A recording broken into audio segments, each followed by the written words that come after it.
Hi everyone, welcome back to our happy little corner. Well, did you like the games, by the way? Did you like learning from TED? Have you ever tried and find something fun? If you also see any problems, please don't hesitate to leave us comments so that we can help you more. So today we're going to explore tip number 3, so let's get started.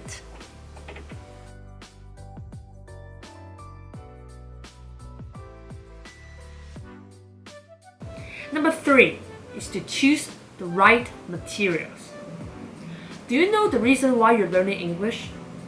Well, I know this question is tough, but this is the most important and powerful question you need to ask yourself before paying for English courses. I'm sure most of you have heard of watching TV shows to get help with your English language. However, TV shows focus more on daily expressions and cultural differences rather than grammar and language exams. So if you want to get a Band 7 at IELTS, you may better spend 1 hour doing mock exam paper rather than watching TV. So to learn is to find your goal. What is your goal of learning English? Do you learn it because it's for fun? Or do you learn it because you're going to study abroad? Or you want to get more opportunities at work? Or because your teacher tells you to? Well, if that's the case, then we need to find the perfect materials to help us get there. Because if not, we're like in the middle of nowhere. I'm sure most of you will feel the same. When you have paid a lot of money on courses or bought a lot of materials, but you just don't get there. And I started to doubt myself. Am I the person to learn? Am I a good English learner? Yes, you are, as long as you find the great and perfect materials for yourself. Now let's figure it out. So when you're learning it for fun, there's something you need to pay attention to. Number 1, you're not learning it for getting a score. You just want to make sure that you have the content and also concepts, especially like ideas and values that helps you grow as an individual. So if you're also listening to all these favorite songs, videos, tech talks, it's all about the process of learning. So you can feel the environment around you, and you don't have to necessarily go abroad to feel that. So you can have a sense of the language input, so immersed into that environment. That's perfect for those people who love English. So if you're learning English to study abroad, I recommend 2 tips. So number 1 is to know your level before you start your preparation courses. So I put out a link on the comment box where you can have a look at your own level, but it only has reading and listening. So for speaking and writing, I recommend you taking some online tests. Okay, I also put it down in the comment box for you.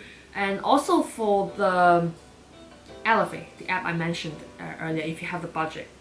So you can start having an idea of how vocabulary words, are combined and formed, so that you have a better understanding when you come across unknown words. And this is going to be helpful for those people who need to take a higher score on their tests, like IELTS, TOEFL, or GRE.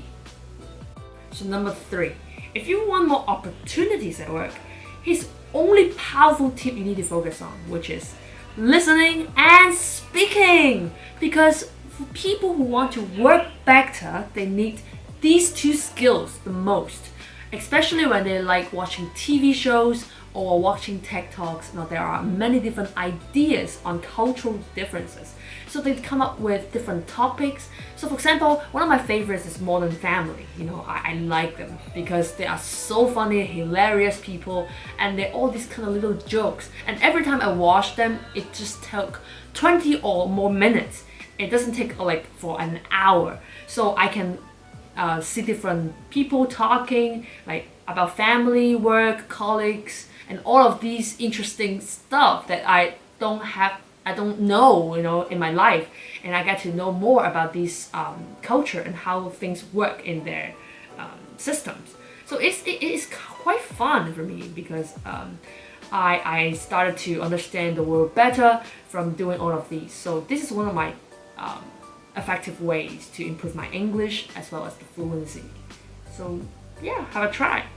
So besides TV shows, there are also radios like Castbox. This one is also very useful and also free because it has many different conversations, dialogues, and also talks that have different topics. So for example, if you're interested in personal growth, there are different radio podcasts that have people talking about these issues. So, but this can only be appropriate for higher levels because they use different language, more complicated and difficult. But if you're interested in knowing some of the topics, you can definitely go there.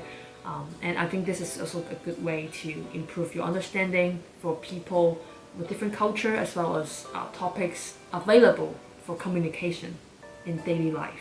One last piece of advice is using emails. I'm sure a lot of people who work as businessmen or colleagues at office work, they need emails every day. So in such case, they need Grammarly, one of the powerful tools that I'm sure most people know. And besides, if you want to improve your writing, there's also other way, such as using translator.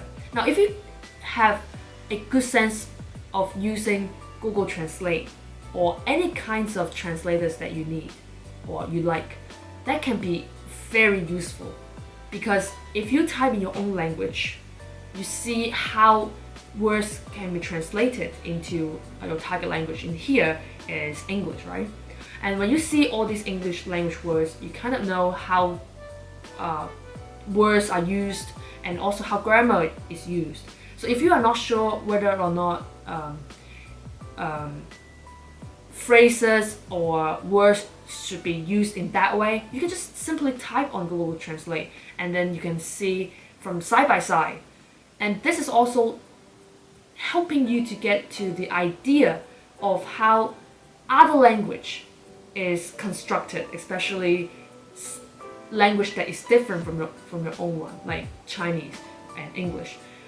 We don't normally change the verbs into past tense because we use the same verbs for any situation. So this could be also problematic for some people if they keep struggling using the correct grammar point. So in here, you can just simply type the phrases and the words that you are confused on Google Translate or any translators, then you can see how things work in the easiest manner. So I'm sure, I hope that it helps, okay? So today, after sharing all these 3 useful online free platforms, I'm sure it will give you a better understanding of how to learn English. So how did you learn English? Have you encountered any good and wonderful English apps that you want to share with us? Please comment below. If you like this video, please share it with your friends and loved ones. The Happy Little Corner wish you all the best. If you like our videos, please subscribe our channel. And if you like similar videos, please tell us and what kind of videos you want. So keep calm and learn English. I'll see you in the next video. Promise. Bye.